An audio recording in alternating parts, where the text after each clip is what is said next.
lots of women, and the speaker lineup is phenomenal.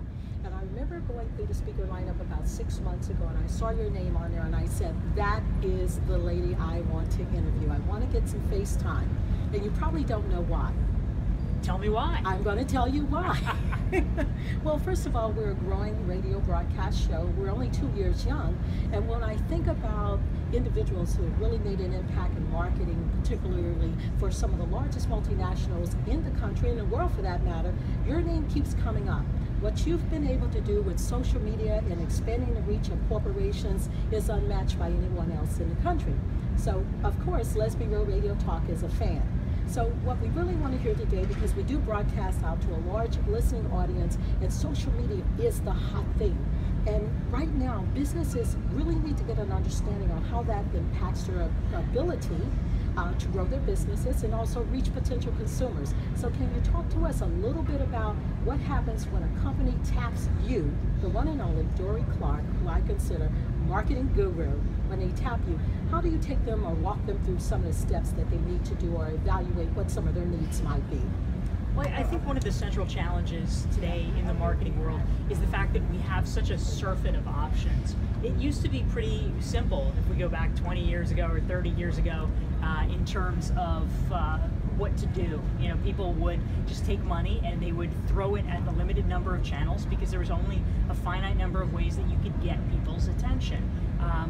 Typically that involved what the marketer Seth Godin terms interruption marketing, where it would be a radio commercial, TV commercial, you'd want to just grab people in that moment.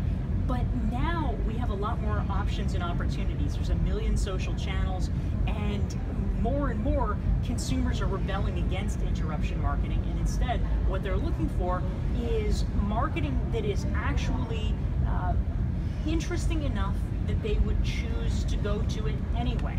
That's the real key. The term of art for it is inbound marketing. How do you create, as a company, interest in you, in your products, something that is such a valuable tool that your customers proactively seek you out, and as a result become tied into your brand, familiar, comfortable with your brand, and say, that's who I want to do business with.